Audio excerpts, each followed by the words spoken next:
Hi, Jasmine. We're going to take a look at your rhythm and repetition, as well as the shadows and spaces in between, Notan uh, hosting. Give you a little bit of some of the observational feedback. So we'll share screens, and we have the repetition and rhythm project here.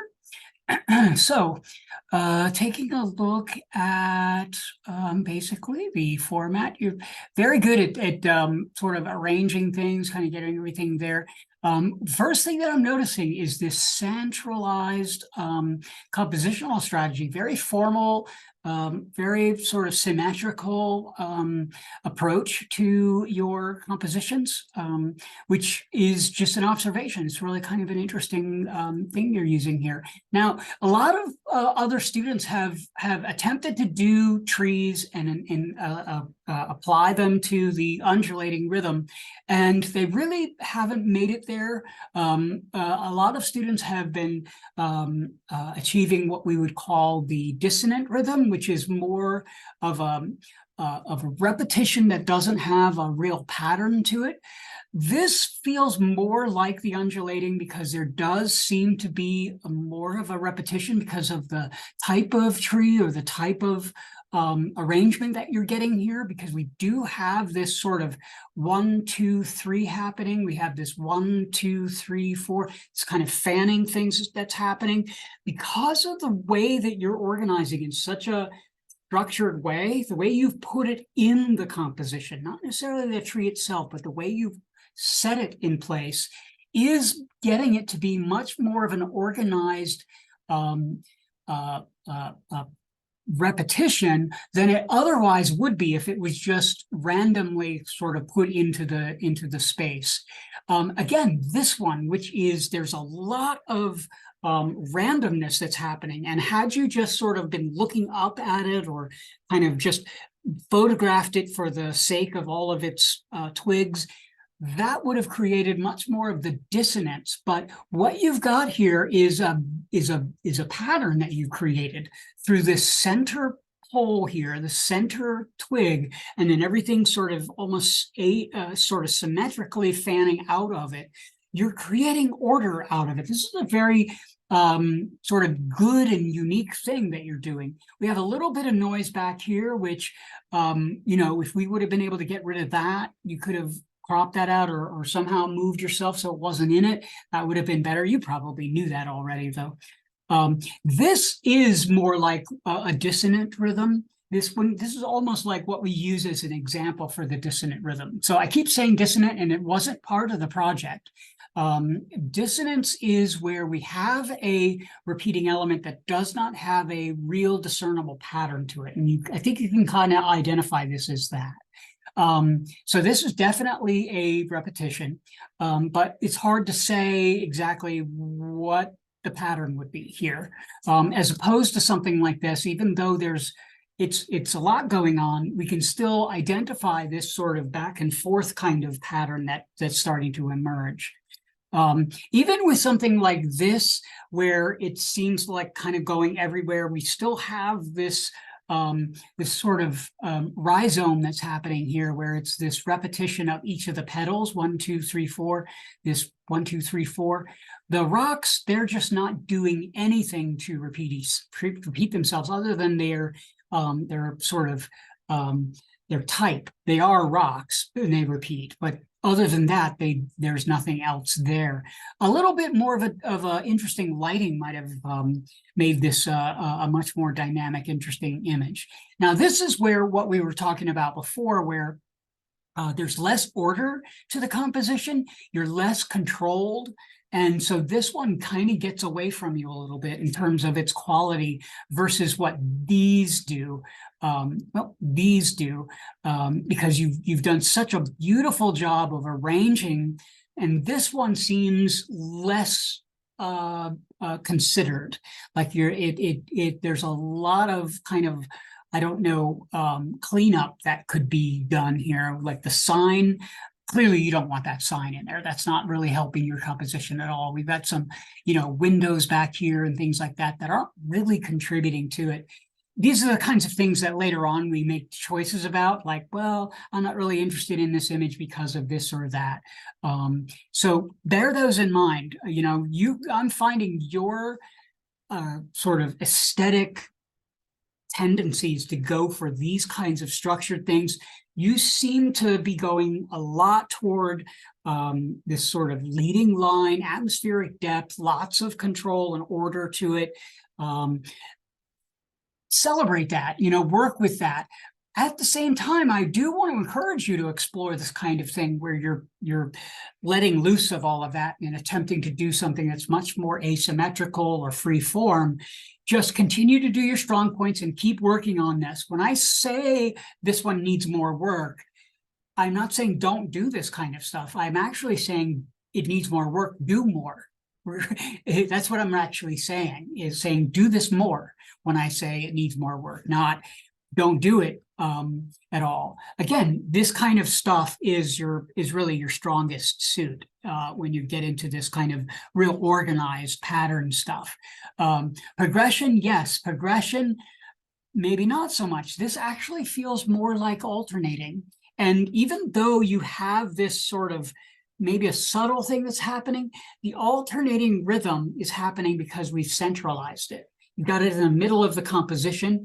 And so it does feel more like your comparative is from this side to this side, rather than there being a escalating or de-escalating of the pattern, as opposed to something like this, where there's definitely an escalating, de-escalating of the pattern, except this feels a little arbitrary up here. It doesn't feel like this angle was considered the way that it could be. Maybe if it was at a different angle or a little bit tighter down in here where it was cropped off completely, I might rethink that one as well.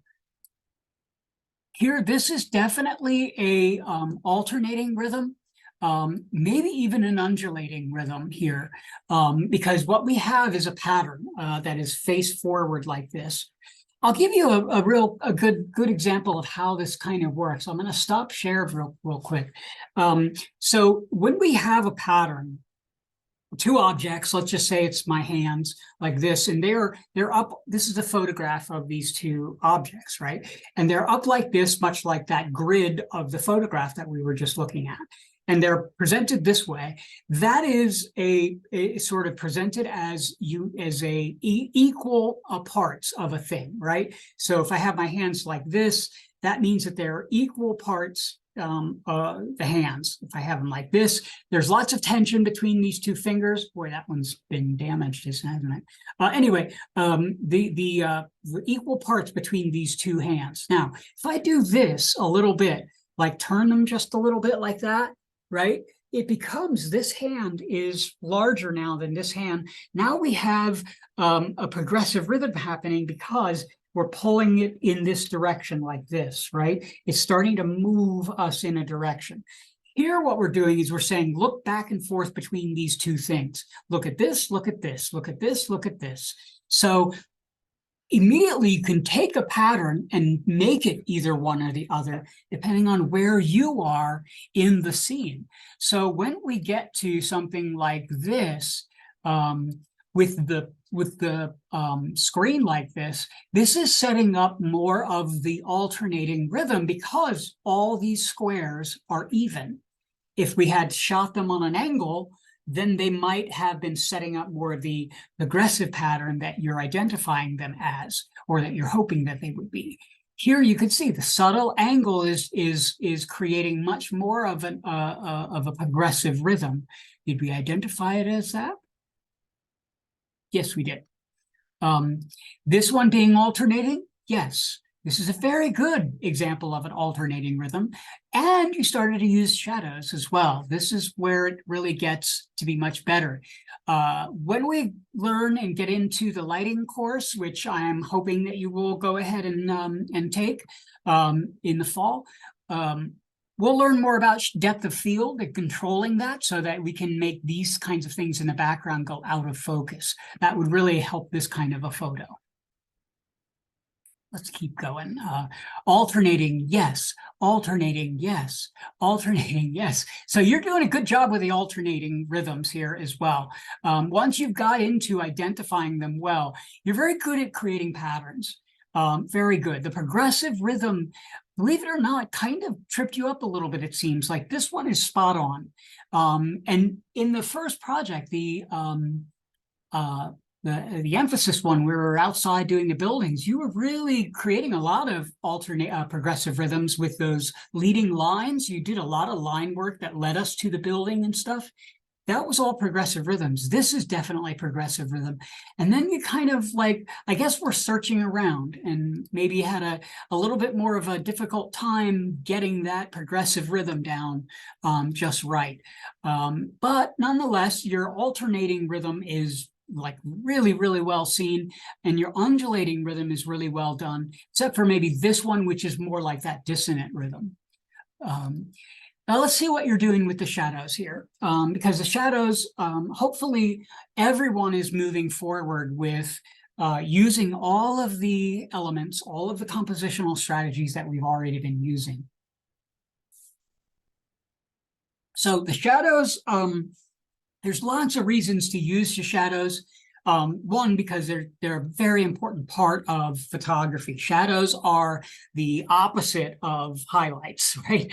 And shadows, cast shadows, are the absence of light, but it also refers to the object that it is blocking the light, like for instance your hand here. Now this is a very kind of unique way to organize this. I think it would be improved if we had come very much closer to the hand and gotten more of an interaction between the spaces around here.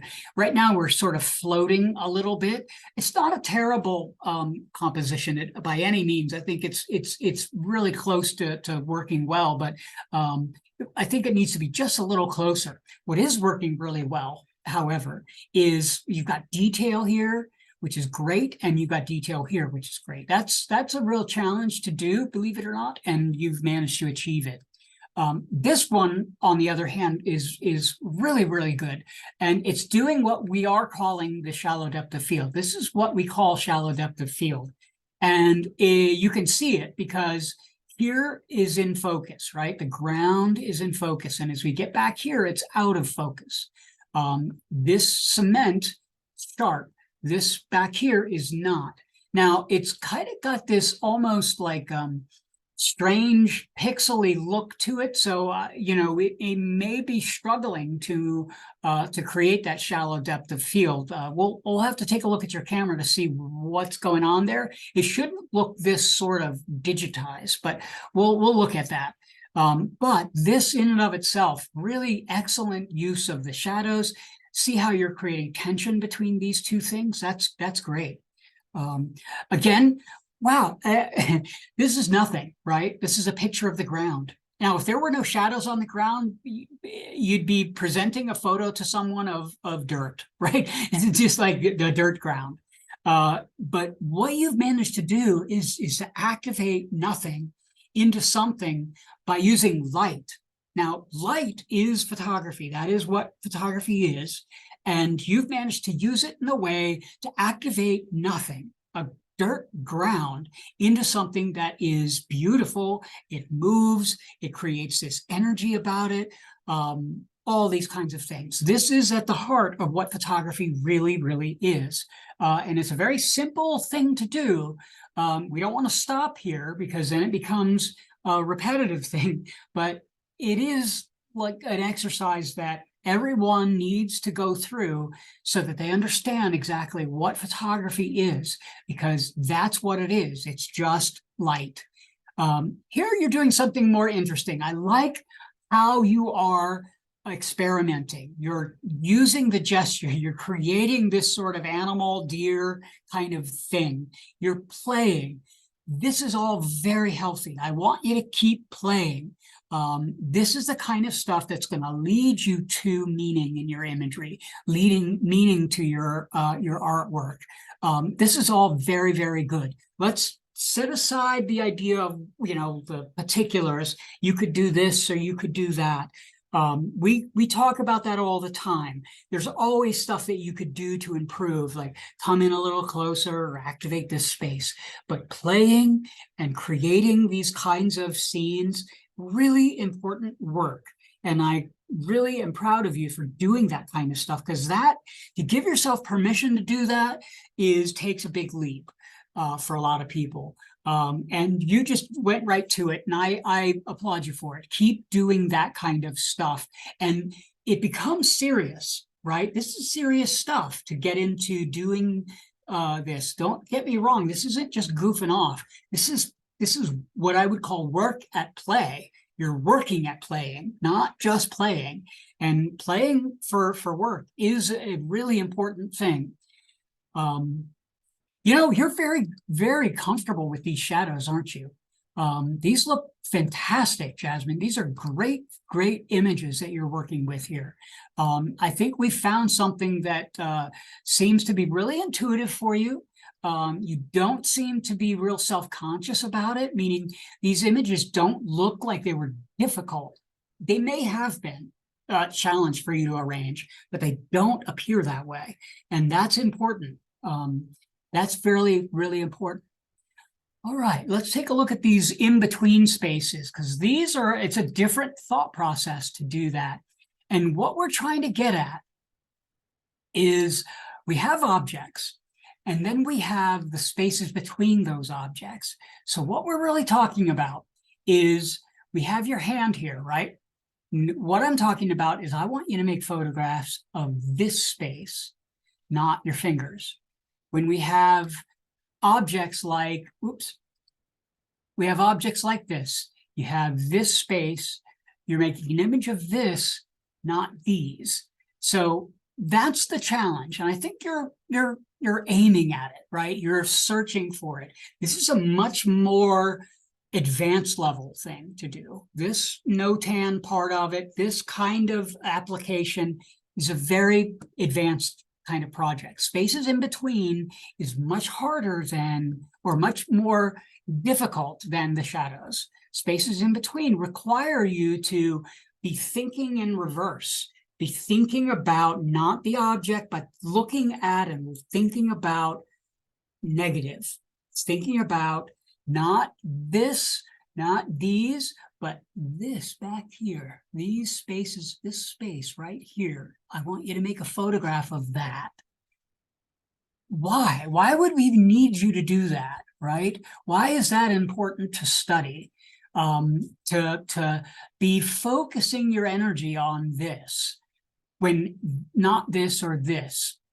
So, well, I'll tell you why. The reason is this object, which is clearly something that you're interested in because you pointed your camera at it, is doing all the work. When we ask it to do all the work, it's holding up everything, right? The other parts need to contribute just as much. This space, which is a big part of your composition, it's a big part of the photograph. This space, all this, is a big part of your picture. It's taking up 50% of your picture. It's so big. Why would we not want to pay attention to it? We need it to contribute it to its acreage. We need it to contribute just as much to the photograph's success that this does. That's why we need to be able to focus on it. That's why we need to be able to say, all right, you need to do your job. So we need it to be active just as much as the others. That's hard. That's difficult to put your mind to. And so that we need to practice. All these things that we're doing here, none of it's designed to help you be a master at anything. This is a foundations course that's helped to build things. What we want you to do is to start and to continue. All of this stuff is meant to start the process of using these materials, using these ideas and methodologies, and to continue using them to build them into how you communicate. Because you already have thoughts, you already have something to say. We just want to empower you to be able to communicate those things clearly. And we want to be able to have you use all of the tools available to you visually to do that. And so these are all exercises that will help you do that. I'm seeing a lot of really interesting things. I don't know where photography like lands in terms of the hierarchy of importance for you. What is like the top level medium that you consider to be the thing that you want to use as your main voice? But photography seems to be one that comes pretty naturally to you. So I think we want to explore it more wherever it happens to fall for you. So I look forward to more imagery. If I can clarify some things, definitely let's talk about them face to face in the studio. All right, we will see you later. Bye-bye now.